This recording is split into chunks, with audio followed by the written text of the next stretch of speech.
जावेद अख्तर और सलीम खान साहब जो अपने ज़माने के top of the top writers, मतलब उनसे बेहतर उनसे ऊपर कोई नहीं। कामयाब जो लोग होते हैं ना वो बहरहाल एक रूटीन बना लेते हैं। सलीम खान साहब की एक बड़ी ज़बरदस्त बात थी, उन्होंने कहा लिखना है तो पढ़ो। सबसे मुश्किल चीज जो है ना फिल्म में वो स्क्रीन प्ले ही है। हाँ, तो शाहरुख खान वाज मुन्ना भाई एमबीबीएस, संजय दत्त ना होता, संजय दत्त ना होता, और सर वो संजय दत्त के अलावा कर ही कोई नहीं सकता। कोई नहीं कर सकता sir. Sanjay Dutt is not a great actor, हाँ लेकिन वास्तव की कास्टिंग ही वो है। बिल्कुल। अस्सलाम वालेकुम, मुस्बत शो में बहुत बहुत खुश आमदीद। मैं हूं असद निज़ामी, मेरे साथ हैं अली आफ्ताब। शो को प्लीज लाइक और शेयर करें, चैनल को सब्सक्राइब कीजिएगा। सर कैसे हैं? सर बस वीकेंड खत्म होने लगा है। सर वीकेंड नहीं खत्म होता सर। वाह। ये आप ना, ये आपने आपका एक मेंटल ब्लॉक बन गया ये कि सर वीकेंड की ना वो डिफाइन होता है आप उस दिन करते क्या हो। सर जो चीज़ें एक शख्स वीकेंड पे करता है ना, वो अपनी प्रैक्टिकल लाइफ के अंदर जब वो दाखिल होता है, जो वर्किंग डेज होते हैं, वो उसके अंदर भी उसके चंद अनासर ना रेंगता रहे साथ साथ, तो सर फील ही नहीं होगा। सर वीकेंड ये सर, ये हमने ना सोसाइटल नॉर्म्स जो है ना उनको अब तोड़ना है सर। हमने आगे निकलना है इन चीज़ों से। ये जो डब्बे हैं ना सर, ये डब्बे से थे आउटसाइड द बॉक्स हो जाना सर। हमने छाल बाहर मारे, छोड़े सर वीकेंड। यानी कि वीकडे पे भी आपने रोज पार्टी करनी है सर और वीकेंड पे भी आपने रोज काम करना है। हाँ यानी कि सब कुछ, मतलब हफ्ते के एक दिन और दूसरे दिन में कोई फर्क ही नहीं रहने देना। वाह। सर, हम वीकेंड पे काम कर रहे हैं ना सर, इनको शो मिल रहा है, तमाम दिन मिल रहा है, मतलब संडे के दिन शो मिल रहा है इनको। अगर तो इसका मतलब है हम तो वीकेंड पे भी काम कर रहे हैं, तो त्योहारों के कर रहे हैं। तो सर ये फर्क ही नहीं करना हमने सर। ये मॉडर्न लिविंग जो है ना ये इसी तरह है सब। उसके साथ साथ मॉडर्न लिविंग से दो स्टैट्स मैं आपको बताना चाहता था। ये जेन जीज जो है ना, इन्होंने सर दो दुनिया की सबसे बड़ी इंडस्ट्रीज है ना उनको वक्ता डाला हुआ है। आजकल बहुत बड़ी डिबेट चल रही है कि इसको क्या करें। सर सिगरेट स्मोकिंग 80 ईयर्स के बाद अमेरिका के अंदर 80 साल का सबसे लोएस्ट पॉइंट, मतलब 1970s में 40% अमेरिकन जो थे सिगरेट पीते थे सर, अब सिर्फ 10% रह गए सर 2024 में। एक तो सिगरेट खत्म कर रहे हैं, दूसरा सर अल्कोहल के जो स्टैट्स हैं, मतलब ड्रिंकिंग के भी, वो भी एट एन ऑल टाइम लो है। तो दो चीज़ें जो एक दूसरे को कॉम्प्लीमेंट भी करती हैं और दोनों बहुत बड़े टाइटन्स हैं, इंडस्ट्री की बहुत बड़ी चीज़ें हैं, वो अमेरिका में और दीगर दुनिया के अंदर वो कम हो रही। वाह। तो सर ये मुस्बत भी है और ये कुछ लोगों के लिए मनफी भी होगा। बिल्कुल सर। वो इसकी जो आपने कहा ना कि फर्क नहीं करना, उस पर मुझे याद आ गया कि वो एक ग्रुप में एक दोस्त के बारे में बात चल रही थी, तो किसी ने कहा कि यार ये मतलब स्ट्रेट है या ये गे है या ये बात, मैं कहा, ये ए फर्क ही नहीं करता। सर वेरी नाइस, फर्क ही नहीं करता सर। बहरहाल सर लोगों को सर मुबारक हो इन सारी चीज़ों की कि जेनजीज जो हैं अब वो डोमिनेट, सर जो भी यूथ होती है ना सर वो डोमिनेट करती है चीज़ों को, और वो फिर आपको ट्रेंड्स बना के देती है कि यार स्मोकिंग कूल नहीं है, तो अब आपने कम कर दी। Drinking is no longer good for you, तो कम कर दी उसको। सर ये बेहतरीन चीज़ें हैं। इतना ज्यादा जी के क्या करोगे? हाँ क्या करोगे। नहीं नहीं सर, वी वेरी हैप्पी। हाँ जो मुस्बत खबर है सर, मैंने कहा शुरुआत मुस्बत करें, लेकिन सर शो आज का मैं इनको बता दूं वो किसी खबर के बारे में नहीं है। आपने और मैंने एक चीज़ देख छोड़ी अमेजोन पे, और कुछ दिन हो गए थे मेरे ख्याल में फिल्म का रिव्यू। ये आया, फिल्म नहीं है ये, एक डॉक्यूमेंट्री टाइप है जो कि अमेजोन पे आई, एंग्री यंग मैन के नाम से। सलीम जावेद अख्तर और सलीम खान साहब जो अपने ज़माने के एक सब top of the top writers, मतलब उनसे बेहतर उनसे ऊपर कोई नहीं। अच्छा मुझे एक हद तक अंदाजा था, आप तो बाकायदा क्योंकि इंसाइक्लोपीडिया चीज़ों की, तो आपको तमाम चीज़ें पता थी पहले से, लेकिन देखने वाले को as a fresh set of eyes sir इतनी वेल मेड और इतनी इंफॉर्मेटिव, और एक दौर का उन्होंने हमें एक ऐसी आईन रोशनी डाली एक ऐसे दौर पे जो यूथ का, चूंकि हमने शुरू किया यूथ से जान के, मैंने किया कि ये सब कुछ छोड़ दिया अभी तो इधर फोकस करें, ताकि ये माजी की जो चीज़ें हैं, ये जो हिस्ट्री का हिस्सा है, अब किसी ने शख्स ने, किसी चीते ने इनको कंपाइल कर दिया आपके लिए, कि मतलब आने वाली नस्लों के लिए अगर उन्होंने पूछना है कि यार एक बॉलीवुड में वो दो जो राइटर्स थे, बेस्ट ऑफ द बेस्ट कौन थे जिन्होंने सबसे कामयाबी हासिल की उसके अंदर, तो वो सलीम जावेद थे। तो ये डॉक्यूमेंट्री उस चीज़ के बारे में। बिल्कुल सर, कमाल की फिल्म है। मुझे ज़्यादातर चीज़ें मतलब प्रोफेशनल उसमें तो पता थी। हाँ जाहिर है फैमिली की कुछ चीज़ें ऐसी थी जो मुझे नहीं हाँ पता थी, लेकिन मज़ा ही आ गया। क्या डॉक्यूमेंट्री बनाई है, ऊपर से व्हाट अ रन सर। ना कि मतलब मेरे ख्याल में 24 फिल्में की और उनमें से 22 हिट। बाईस तो हिट ये ना, या this won't happen again, this won't मतलब हैपन अगेन। और दूसरे इसमें एक और बात भी है, वो ये है कि जो दो फिल्में बार बार जिसका जिक्र हो रहा था कि जी बहुत बुरी तरह पिट गई, उनमें से एक शायद त्रिशूल थी और दूसरी शान थी। हाँ अच्छा, इसमें मजे की बात ये है, वैसे मैं कोई बहुत बड़ा शान फैन हूं नहीं, लेकिन शान पिट गई थी, लेकिन शान के जो रीरन्स हुए हैं उसमें शान ने पैसे बनाए हैं। अच्छा ओके ओके ओके, तो ये भी सर दुनिया भर में बहुत ऐसी फिल्में हैं जो कमर्शियल सक्सेस नहीं होती, जैसे अंदाज अपना अपना, स्कारफेस, मतलब और दीगर कितनी फिल्म हैं जो बॉक्स ऑफिस सक्सेस नहीं है, बाद में वो अपनी एक रिदम बना लेती हैं। तो ऐसे हो जाता होता है कि ऑडियंस को समझ ही नहीं है वो क्या कर रहे थे। लेकिन आई थिंक ये वो इस फिल्म की आप बात कर रहे हैं जिसका शोले से बहुत ज्यादा सिमिलैरिटीज थी, विलन है, गंजा है, और बहुत चीजें थी उसके अंदर। बिल्कुल, वो बेसिकली शोले को अर्बनाइज अर्बनाइज कर दिया था, तो वो नहीं चल पाई। वो नहीं चल पाई। हाँ असल में शोले में ना 12 मसाले पूरे हो गए थे, हाँ वो शान में नहीं हो सके। तो शोले शोले सर, वैसे तो खैर वही वाली बात है कि हमारी इस देखने से बहुत पहले भी कई दफा इस पे बात हुई हुई है। मैं उन लोगों में से हूँ जिन्होंने दीवार ज्यादा दफा देखी हुई है अच्छा अच्छा शोले से। अच्छा। लेकिन फिर वही बात है कि शोले के 12 मसाले पूरे थे, दीवार में 12 मसाले पूरे नहीं थे। सर बहुत मुश्किल होता है, लेकिन शोले का देखें ना सर, एक डायनामिक ही इतना मजेदार था। मतलब हम शोले को डिस्कस करनी है, हम तो उस डॉक्यूमेंट्री करने हैं, बट ऑब्वियसली किया नहीं जा सकता क्योंकि इसके अंदर डॉक्यूमेंट्री के अंदर 2-3 जगह जो पैग्स थे उसमें से एक बहुत बड़ा ये था कि शोले के बाद ना गेम चेंज हो गई थी सारी चीज़ की। मतलब everybody, Indian cinema became before Sholay, एक इंडियन सिनेमा था, और शोले के बाद एक इंडियन सिनेमा। तो जैसे हम कहा जा सकता है कि मतलब एक हद तक जो जो हमने मौला जट में किया वो शोले में, not comparing the two, but industry wise शायद वो बड़ी हिट्स थी उनके। बिल्कुल सर, और आप उस दौर में देखें ना, मतलब बिफोर शोले के जंजीर में, मतलब बगैर गानों के हीरो, वाह, ये मतलब बड़ी हिम्मत चाहिए थी। मोल्ड ही तोड़ते रहे ना वो सर दोनों मिलके। और सर बाकी उनकी सर पर्सनल जो थी सारी वो जो चीज उन्होंने दिखाई, एक जिससे आप पर्सनल पे आने से पहले दीवार का जो है ना, वो मुझे एक याद है, मतलब आई कैन बी रॉन्ग, लेकिन मैंने एक वो आर्टिकल भी लिखा था बीबीसी पे, सेंसर फ्रेंडली गाली पे, और वो लिखा तो था क्योंकि उन दिनों में पाकिस्तान में वो खादिम साहब की वजह से पैंतीस सेरी बड़ा मशहूर था। लेकिन उस पे ना मुझे वो ख्याल, मैंने शुरू उसको किया दीवार से, क्योंकि उसमें शशि कपूर जो है ना, वो बार बार कहता है पैंदी टकी। तो अब ये जो सेंसर फ्रेंडली गाली का भी मेरे ख्याल में जो है ना, मतलब कैमरे के ऊपर, वो इस फिल्म से, दीवार से शुरू हुआ है कि ना कि भैंस की आंख, तो इस किस्म की चीजें जो है, ये भी एक मुझे ट्रिविया इंटरेस्टिंग है सर, इंटरेस्टिंग है। और बाकी सर देखिए, जिसके अंदर जो सबसे जबरदस्त चीज मुझे लगी ना, वो मतलब एक आई थिंक फिल्म जर्नलिस्ट थी जो कहती है कि आप सोचें, यहाँ पे करण जौहर कमेंट आते हैं, कहती है सोचें आपकी एक फिल्म आ रही है, इसमें अमिताभ है, वो पूछते हैं राइटर कितने पैसे ले रहे हैं, कहते हैं 12 लाख, कहते हम 1 लाख ऊपर लेंगे उससे, या अमिताभ 11 ले रहे हैं, हम 12 लाख लेंगे। मतलब आजकल के दौर में सर कोई राइटर किसी प्रोड्यूसर के पास जाए और कहे कि तुम्हारे स्टार कितने पैसे ले रहा है, वो कहे 5 करोड़, कि हम 6 लेंगे, ये हो नहीं सकता ना सर आजकल के दौर में, इट्स इनकंसीवेबल क्यों। तो वो उस दौर के अंदर वो यही है ना कि जी जब वो फिल्म पहली थी या दूसरी थी उनकी, और उसके अंदर उनको क्रेडिट नहीं मिला उसके अंदर, तो उसने अपने बंदे को स्टेंसिल बनवा के कहा कि जब पोस्टर पे लगाओ कि किसकी फिल्म है, और उसके बाद इनके नाम की वजह से फिल्म चलती थी सर। ये सर मैं इंडियन सिनेमा तो छोड़ें, हॉलीवुड के अंदर भी आप देख लें तो बड़े कम इस तरह राइटर्स खास तौर पे, मतलब क्रिस्टोफर नोलन तो राइटर डायरेक्टर भी है ना, या उसका भाई लिखता है और वो बनाता है, तो वो डायरेक्टर क्रेडिट तो मिल जाता है आपको, लेकिन प्योर राइटिंग और स्क्रिप्ट और स्क्रीन प्ले और डायलॉग की बेसिस पे फिल्म की पहचान बन जाए, ये बहुत बड़ी चीज है। बिल्कुल। और ये तो बहुत दफा इससे पहले भी जावेद अख्तर साहब जो है ना एडमिट कर चुके हैं कि ये जो डेयरिंग थी ना, ये सलीम के अंदर थी। वो नजर भी आता सर उनकी पर्सनैलिटीज में कि एक बिल्कुल मुख्तलिफ था एक दूसरे से, कॉन्ट्रास्टिंग थी, कॉम्प्लीमेंट्री थी। कहते जब पहली दफा इतने ज्यादा पैसे भी मांगे तो मैं तो घबराया हुआ था, तो सलीम ने कहा नहीं ऐसी की तैसी तो ये बड़ा जबरदस्त डायनामिक था। एक और चीज जो मुझे लगी ना कि आप देख रहे थे कि ये ना थोड़ा सा इसके अंदर ये वो उस किस्म के लोग थे जो रिफ्लेक्ट करते हैं ना बार बार अपनी लाइफ पे।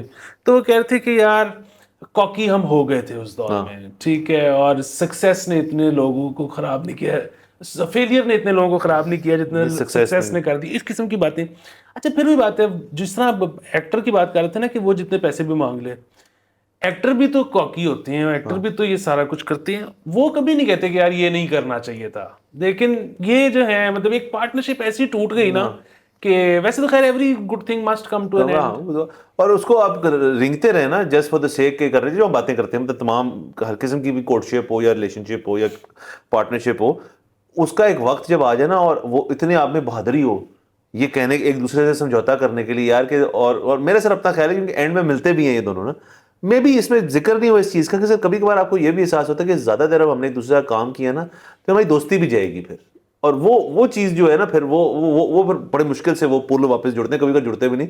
तो मे बी उन्होंने ये भी सोचा हो कि यार हमने इतना अच्छा टाइम गुजारा, उस अच्छे टाइम को याद रखते हुए चलें, and they had made themselves into individual people in Bollywood, तो उन्होंने कहा छोड़ देते हैं। असल चीज तो यही है कि उन दोनों ने कभी एक दूसरे के खिलाफ उसके बाद कोई बात नहीं की कि यूं हो गया था, वो हो गया था, उसका कसूर था, ये तो कमाल की बात है ना, मतलब एक दफा जावेद ने कहा कि मैं नहीं रहना चाहता साथ, सलीम उसी वक्त उठा और बाहर और खत्म हो गया। अब इसमें देखें ना, फरहान अख्तर का बड़ा अच्छा है कि शुरू में वो रखते भी हैं इस चीज़ को कि हमारे घरों का सिस्टम ही ये था कि सलमान, फरहान, अरबाज वगैरह जो बड़े थे, जोया अख्तर, ये बस हमारे घरों का सिस्टम ही ये था कि कभी हम वहाँ जा रहे हैं, कभी वो वहाँ जा रहे हैं। मतलब जो फैमिली, बड़ी फैमिलीज में जिसमें कजन्स के घर आसपास हो, आसपास ना भी हो, आना जाना लगा रहता है। और उसमें ये एविडेंस जो आप बात कर रहे हैं उसका आया कि जब वो फरहान अख्तर से पूछते हैं फिर आपकी आनिया जानिया खत्म हो गए थे, नहीं हमारे लिए तो हो गई, हम खुद नहीं करते थे, लेकिन वहाँ कभी अगर चले जाना या उनका आ जाना तो वो इट वाज नॉर्मल, क्योंकि इतना टाइम गुजारा। और सर देखिए, मैं एक चीज़ सोचता हूँ कि कितनी इंटरेस्टिंग है कि ये जो जिस फील्ड में थे, अब राइटिंग तो वो है ना कि जब यार आए, आप फ़ोन करो यार मुझे एक आइडिया है, ज़रा आ जाओ, या तू आ जाए या मैं आ जाता हूँ। और मतलब उसकी कोई टाइम नहीं है, कोई 9 to 5 जॉब नहीं है। तो सोचिए सर बच्चों का बचपन कितना मज़ेदार होगा कि भाई रात को वो पहुंचे हैं वहाँ पे, सुबह के 2 बजे तक राइटिंग चल रही है, बच्चे अपना लगे हुए। वेरी इंटरेस्टिंग चाइल्डहुड कितना होगा इनके जो बच्चे हैं, और बच्चे भी in their own right are all famous people. But फिर उस घर में बड़ा होना सर कि जिसमें जावेद अख्तर बाप है और सलीम खान बाप है आपका, एंड फिर अपनी अपनी करियर्स इंडिविजुअलाइज्ड कैपेसिटी में, जोया फरहान अख्तर देमसेल्फ, और बाज चले खत्तरी, सलमान खान। तो ये क्या माहौल होगा सर, मैं तो सिर्फ वो सोच रहा हूँ। हाँ, और दूसरा ये है कि कामयाब जो लोग होते हैं ना, वो बहरहाल एक रूटीन बना लेते हैं। सो इन्होंने भी बना ली थी, मतलब वही चीज़ के जो फर्स्ट वाइफ थी जावेद अख्तर की, वो ये कह रही थी कि जावेद को सुबह टाइम पे उठने में मसला होता था, लेकिन सलीम खान रेजिमेंटेड था, वो उतने बजे आ चुका होता था, ऑफिस समझ के बैठ के राइटिंग करते थे कि ये ऑफिस आवर्स है, इस पे काम होगा। हाँ। तो ये बड़ा रेजिमेंटेड होना बड़ा जरूरी है, वरना कामयाबी नहीं आप कर सकते।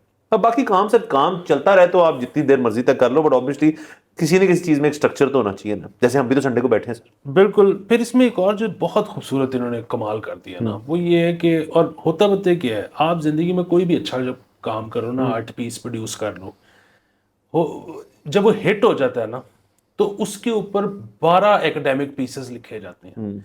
जब वो 12 एकेडमिक पीसेस लिखे जाते हैं ना, तो उसमें वो होता है कि जी इसने पहले ये सोचा, फिर इसने वो सोचा, फिर इसने वो कड़ी मिलाई, फिर ये हुआ।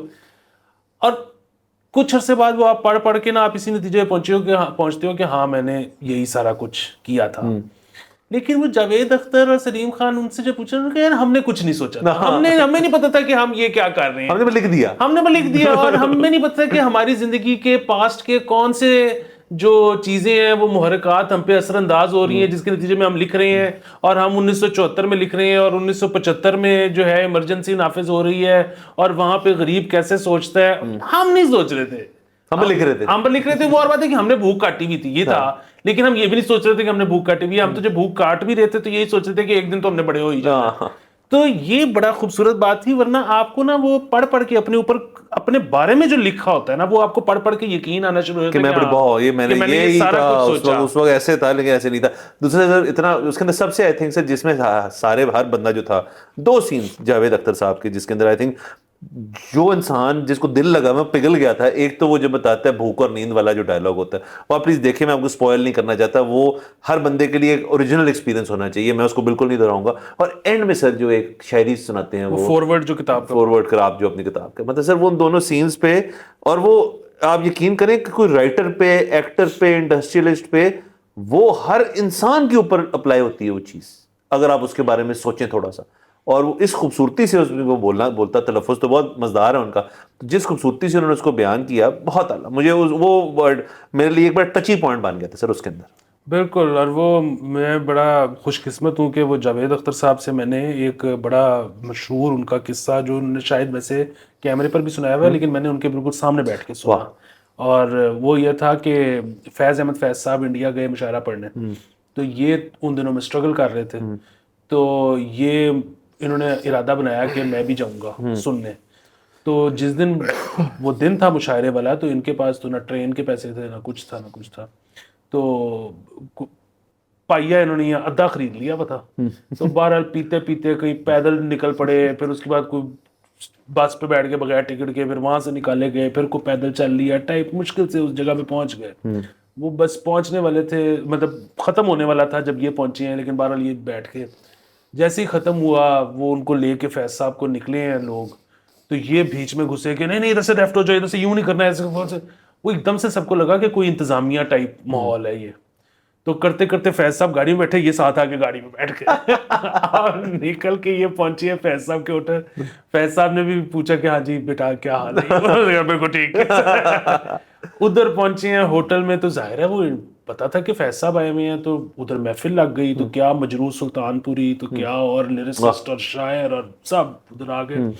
तो अब ये उधर बैठे हैं, अब इनको फिर मिल भी गई मिल गए। अब वो रात को काफी टाइम हो गया, एक एक करके सबने जाना शुरू कर दिया। ये बैठे हैं इनके पास जाने के लिए कोई जगह ही नहीं है। तो फिर वो फैज साहब ने कहा कि मियां आप बड़ी देर हो गई, आप बेशक यहीं रह जाइए। तो साथ वाले बैठ गए। तो सुबह ही कहते हैं कि मैं उठा तो मैंने देखा कि कमरे में इंटरव्यू हो रहा है कोई प्रेस आई है और फैज साहब इंटरव्यू दे रहे हैं। तो कहते हैं मैं उसमें उठा, मैंने इशारा किया और मैं यूं करके निकल गया। तो फिर उससे अगली दफा जब फैज साहब आए मुंबई, तो तब तक ये बन चुके हुए थे, ये बन चुके हुए थे। तो फिर इनके घर पे डिनर हुआ फैज साहब का एक बड़ा ग्रैंड। तो फैज साहब जब आए तो उन्होंने कहा कि फैज साहब आपने पहचाना तो नहीं होगा। कहते नहीं तुम उस दिन रात सो के गए थे। जो इसमें एक छोटा, एक तो जाहिर है फैज साहब की भी अजमत है और उन्होंने भी पहचान लिया कि ये बंदा वो था बंदा। दूसरा ये है कि एक जो चीज थोड़ा सा वो है ना कि बहरहाल फैज साहब को ये भी पता होगा कि ये जानिसार अख्तर का बेटा है। तो एक वो जानिसार अख्तर के साथ तो उनकी एक कमराडरी वो थी ना, मतलब शायर एक बड़ा माहौल। और ये छोड़ के आए हुए थे उनको ना अपने बलबूते पे करने के लिए। सर दोनों का आपने कॉन्ट्रास्ट देखा है, इतनी सिमिलैरिटीज के दोनों छोड़ के आए, बैकग्राउंड्स तकरीबन सेम, फाइनेंशियल इकोनॉमिक उनका थोड़ा बहुत डिफरेंट। वो तो सलीम बेहतर थे। सलीम बेहतर थे। और सलीम को ये इसमें ये भी कहते हैं कि वो मेरे, सलीम की जो पहली बीवी और ये वो थे, वो मेरे पेरेंट्स की तरह थे, क्योंकि मैं तो बस उम्र में छोटे हैं उनसे, उनको भाई कहते हैं। लेकिन सर आप ये देखें कि उनकी पर्सनल लाइफ कितनी सिमिलर है कि पहली शादी से बच्चे, उसके बाद दूसरी की, पहली को छोड़ दिया है, जो भी साथ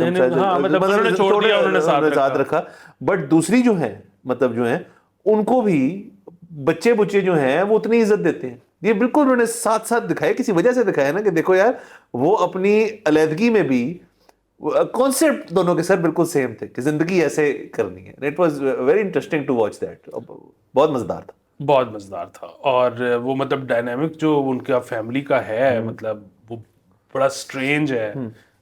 ऐसा अमूमन मिलता नहीं है। जिस तरह अरबाज खान कहता है ना कि मेरी अम्मी बार बार पूछती हैं कहीं जाना हो आना हो, तो उनको भी बुलाओ, कि वो किधर है हेलन, उसको बुलाओ, उनको बुलाओ।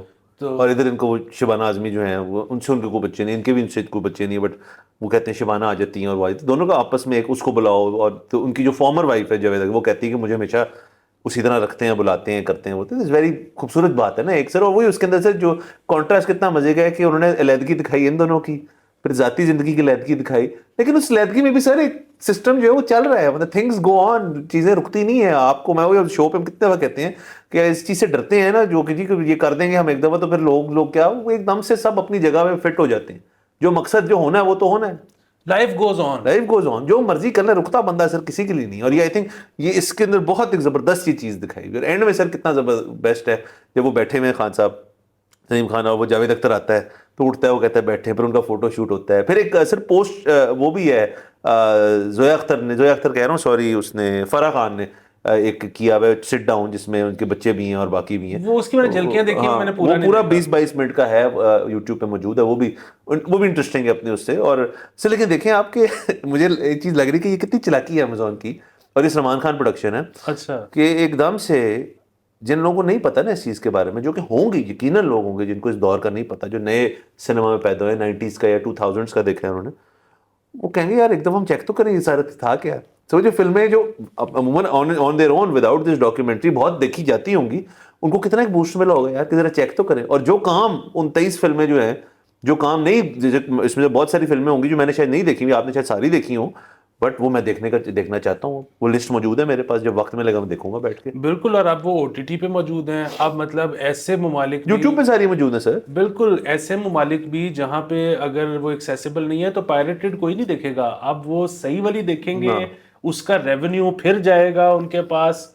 सिर्फ दुनिया जो है ना कहाँ से कहाँ पहुंच गई है सर। बिल्कुल। और सर आप देखें हर जगह ना, अब हर साल मैं देखता हूँ कि पुरानी जो चीज़ें हुई होती हैं ना, जैसे मतलब अभी मैंने उस दिन कहा था एक शो देखा मैंने, ब्लैक बर्ड, वो सीरियल किलर के बारे में था। ये एक चीज़ हुई एक ज़माने में, किसी अखबार में भी छपी होगी कि ये बड़ा इंटरेस्टिंग सा एक केस है, एक बंदा जेल के अंदर जो चीज़ें कर रहा है।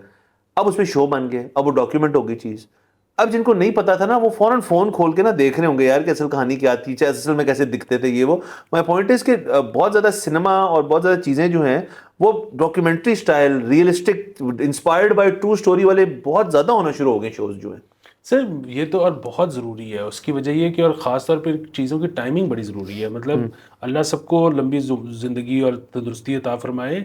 ये कितना ज़रूरी था कि इन दोनों के होते हुए ये डॉक्यूमेंट हो गया। बहुत ज़रूरी था, क्योंकि सर उसके बाद तो मज़ा ही ना आता ना, ये दोनों ना होते खुदा ना खास्ता इस डॉक्यूमेंट्री के अंदर, तो बच्चों से सुनते हैं हम, डायरेक्टर सिप्पी बता रहा होता हमें मतलब मज़ा ना आता ना उसके अंदर। और ब्रिलियंट सर, लेकिन हम, और अगेन मैं ये कहूँगा कि हमने इसको एंजॉय किया, इससे लुत्फ लिया, लेकिन हम सीखे बहुत सारी चीज़ें सीखे सर। ये कितनी सर, इसको ये आर्ट नहीं है सर, इसको हम कहना चाहिए हाई आर्ट कि मतलब आप एंजॉय भी कर रहे हो, आपको देखने का भी मज़ा आ रहा है, लेकिन आप कुछ सीख रहे हैं। जो राइटर्स हैं, इसके देखा था आपने एक मोन्टाज था अप एंड कमिंग राइटर्स का, अब देखें वो जो है जिसको नहीं वाकफियत इस चीज़ से, वो कुछ सीखेगा ना सर, कितनी बड़ी बात है। सर ये तो मेरा ख्याल है कि सबसे मुश्किल चीज़ जो है ना फिल्म में, वो स्क्रीन प्ले ही है। हाँ। उसकी वजह ये है कि कहानी है वो आपने दिखानी है।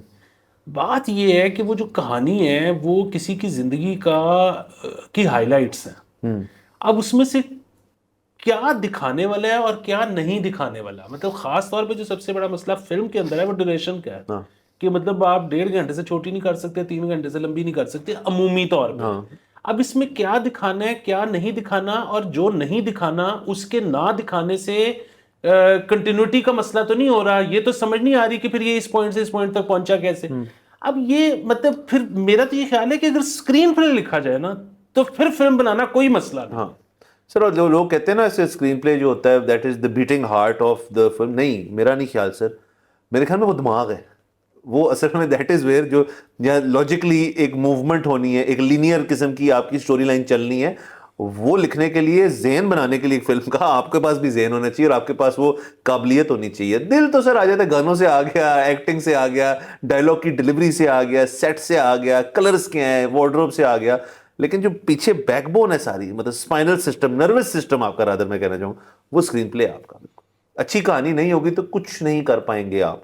बिल्कुल सर, मैं कहता हूँ अच्छी कहानी पे अगर स्क्रीन प्ले अच्छा नहीं होगा तो कहानी फ्लॉप है। हाँ। बुरी कहानी शायद अच्छे स्क्रीन प्ले की वजह से चल सकती है। मतलब और अगेन अच्छी कहानी और बुरी कहानी होती क्या है? हाँ। मतलब ये तो बिल्कुल वैसे है कि मैं तो बहुत कंफ्यूज हो गया हूँ जिंदगी में कि हम पहले बचपन में ये बात करते थे कि जी अच्छी धुन क्या है? अच्छी धुन मतलब सब्जेक्टिव है ना, सब्जेक्टिव है। और दूसरी चीज ये है कि वही 12 नोट्स हैं, उनको यूं कर लो वो कर लो, धुन अच्छी क्या है? बात तो ये है कि वो धुन आपके दिल को लगती है क्योंकि उसको चीजें अकम्पनी जब करती हैं ना, वो कॉर्ड जो आपने पीछे लगा दिया है उस नोट के ऊपर, बेस वो लाइन क्या आ रही है, ड्रमिंग क्या आ रही है, बिल्कुल जो आपने उसका अरेंजमेंट कैसा किया है, उस पर लिरिक्स कैसे। वरना धुन तो अगेन मतलब कोई अगर बहुत ज्यादा बेसुरा ना गा रहा हो तो वही नोट्स हैं। हाँ, उनके खेलना है आपने। सर लास्टली इसके अंदर मैं एक और चीज़ कहना चाहूँगा, जो सलीम खान साहब की एक बड़ी ज़बरदस्त बात थी, वो ये थी कि उनसे पूछा कि आप नए अप एंड कमिंग राइटर्स को क्या कहेंगे। उन्होंने कहा लिखना है तो पढ़ो। अब अपनी किताबें दिखाते हैं बाइंडेड पुराने स्क्रीन प्लेस के, मैं पढ़ता हूँ, कितनी खूबसूरत बात है सर ये। और ये तो हमारे बुजुर्गान बड़े वो कहते हैं कि पढ़ोगे तो सीखोगे, पढ़ो जितना पढ़ सकते हो, पढ़ी जाओ देखो। और जावेद अख्तर का वो भी दिखाया उन्होंने फिर कि सर वो जब स्क्रीन पे लिखते थे तो वो शायद हिंदी में लिखते थे, ये उर्दू में डायलॉग लिखते थे, तो बहुत इंटरेस्टिंग कॉन्ट्रास्ट था सर। सर ये दोनों ही उर्दू में लिखते हैं। शायद वो भी उर्दू में लिखते हो। हाँ हाँ, ये मेरे तो ख्याल है कि ये गाने हो गए और स्क्रिप्ट हो गए, ये बहुत लेट शुरू हुआ होगा हिंदी में लिखा जाना। क्योंकि ये तो सारे मतलब गाने तो हमेशा से उर्दू में ही होते थे। गाने तो हिंदी बहुत लेट हिंदी लफ्ज आने शुरू हुए हैं। इसी तरह ये कितनी मज़ेदार बात है कि इन्होंने जितनी फिल्में लिखी हैं उनमें से मेरे ख्याल में जावेद अख्तर ने तो किसी के भी लिरिक्स नहीं लिखे। बाद में फिर उनका तो फिर बाद में एक और सफर शुरू हुआ जिसके अंदर गाने लिखना शुरू हुए। और वो भी मुझे वो इन्होंने कहीं पे बताया था कि मैंने 1-2 गाने शुरू के बहुत ख़राब किए, और वो ख़राब इस तरह किए कि जैसे शायद देखा एक ख्वाब थी, ये सिलसिले की बात हो रही थी कि उन्होंने कहा कि धुन असल में यूं थी लेकिन मुझे कोई लफ्ज़ ही नहीं आ रहा था। मैंने कहा जी मेरे से ये नहीं हो सकता, मैंने यही लिखा है। तो फिर जो है वो प्रोड्यूसर ने भी कहा और कंपोजर ने भी कहा कि चलो ठीक है ये इस तरह कर देते हैं। वो अच्छा नहीं हुआ लेकिन। तो मतलब अच्छे से मतलब ये है ना कि वैसे तो हमें बहुत अच्छा लगता है, दिलकश लगता है, लेकिन अगर आप कंपोजर की धुन पे नहीं लिख सके और कंपोजर को आपकी वजह से धुन बदलनी पड़ गई तो ये है तो फेलियर। हाँ, गलत बात है। तो ये उन शुरू में ये भी हुआ है, जावेद अख्तर से हुआ है, अब उससे बड़ा लिरिसिस्ट कोई नहीं है। लिरिसिस्ट कोई नहीं है सर, उसके अलावा जो वो कहानी लिख छोड़ते हैं, जो करते हैं अभी भी, मतलब ही स्टिल मतलब देयर ही, बहुत फिल्में उसके बाद भी आई हैं, बहुत फिल्में फिर उसके बाद उनके बच्चे भी आए इस फील्ड में, और उनके बच्चे तो मतलब एक्टिंग की हद तक तो फरहान अख्तर मतलब डेफिनेटली, बट वो लिखता भी बहुत अच्छा, फिल्में भी कर, जोया अख्तर इन हर ओन राइट बड़ी बड़ी ज़बरदस्त फिल्में उसने की हैं। उनके बच्चों को ले लें आप तो मतलब सलमान खान है, सलमान खान मतलब कितनी क्या ही हो गया उसके बाद को बात ही नहीं है, मतलब उस सुपर स्टार्स जो हैं उनमें बॉलीवुड के अंदर सलमान खान से ऊपर तो कोई नहीं है, मेरे नज़दीक तो कोई नहीं है। I think pure fan following के ऊपर सल्लू भाई से ऊपर कोई नहीं है। बिल्कुल। फिर इनकी ये जो बाद में उन्होंने फिल्में लिखी इंडिविजुअली, उनमें वैसे तो शायद लक्ष्य भी शायद जावेद ने लिखी थी या उनके बेटे ने लिखी थी, शायद जावेद ने लिखी थी। लेकिन उसमें एक कंट्रोवर्सी भी बड़ी हो गई थी। इनकी फिल्म थी मैं आज़ाद हूँ। सो मैं आज़ाद हूँ छापा था मीट जॉन डो का। अच्छा, और ये आपको पता है कि हमारे इधर ना ये कोई मसला नहीं होता, चलता है ये। तो जो इसमें और अडेप्टेशन में तो कोई बुराई भी नहीं है। जो वाहिद चीज़ है वो ये है कि टीनू आनंद था मेरे ख्याल में, डायरेक्टर यही नाम था शायद उसका। वो उसने कहा जी कि इन्होंने मुझे बताया नहीं कि अडेप्ट किया मैंने, कि मैंने ये मीट जॉन डो, और मैंने मीट जॉन डो नहीं देखी हुई थी। और वो कहते हैं कि फिल्म फ्लॉप हो गई इवेंचुअली। लेकिन मैं ये सोचता हूँ कि अगर ये मुझे बता देते और मैं वो देख लेता तो मेरे पास एक रेफरेंस पॉइंट आ जाता, तो मैं बेहतर फिल्म बना सकता। और कहते हैं कि जब मैंने गिला किया कि आपने मुझे बताया क्यों नहीं, जब बाद में पता लगा, तो उन्होंने कहा कि नहीं, मैं नहीं चाहता था कि तुम विजुअली उससे इंस्पायर हो। राइट। तो ये भी मसाइल चले हुए हैं। हाँ बिल्कुल सर। बाकी सर अगेन जिन्होंने नहीं देखी, अगेन इसके बीच ये मसाइल होते हैं, जब आप काम करोगे ना तो फिर मसले भी होंगे। जाहिर है सर, मसले सिर्फ उसके नहीं होते जो काम ही नहीं करता। सर बिल्कुल यही देख लेना, इनको देख लें कहाँ से कहाँ मतलब एक इंडस्ट्री को चेंज करने वाले लोग, मेहनत वाली बात है ना सर। आप जहाँ बैठे रहोगे, लगे रहोगे, एंड सर अगेन कंसिस्टेंसी, मतलब करते रहे, मतलब इसका आई थिंक जो बाकायदा पैगाम है वो सारी चीज़ का ये है कि देखो हम कहाँ से कहाँ पहुँचे, और हमारे बच्चे जो हैं वो अब मतलब एक अच्छी ज़िंदगी में दाखिल हुए हैं, बट हमने कुछ किया ना। मतलब मसले तो सर एक हिस्सा है हर चीज़ के। बिल्कुल। और बात ये है कि ये शुरू में तो आके डायलॉग राइटर लगे थे ना, मतलब स्ट्रगल के बाद जब इवेंचुअली नौकरी मिली तो वो डायलॉग राइटर की थी। तो कितनी फिल्में हैं जिसमें मतलब ये किसी प्रोडक्शन हाउस के अंडर एज मतलब बिल्कुल नौकरी रोज जाके तो लिखी जा रही, पेली जा रही और फिल्में बनी जा रही है। और कितने फिल्मों के बाद इन्होंने कहा जी कि अब ये पूरा कॉन्सेप्ट और स्क्रीन प्ले और सब कुछ तैयार, ये फाइल है और इस पे फिल्म बनेगी। और वाकई वो डायरेक्टर को भी सलूट है, जंजीर वाले को, जिसने इनको लिया, कि इतने ज्यादा एक्टर्स के रिजेक्ट करने के बाद भी उसने कहा कि नहीं, स्क्रिप्ट यही रहेगा, स्क्रिप्ट नहीं चेंज होगा, एक्टर और ढूंढ लेते हैं। और फिर वो बाकी सर किस्मत तो होती ही होती है डेफिनेटली सर। इसके अंदर एंगल बहुत ज्यादा है किस्मत का, थोड़ी बहुत ही नहीं, काफी होता है। लेकिन फिर सर अगर किस्मत खड़ी और तैयार और पीछे से आप सो रहे हो तो फिर तो क्या फायदा है किस्मत। दोनों का एक यूनिटी जाके हिट होती है तो फिर आप कहेंगे। फिल्म में ना इतने ज्यादा लोग इन्वॉल्व होते हैं कि उसमें, और कोई एक बंदा भी केपेबल होता है पूरी फिल्म मट्टी करने का।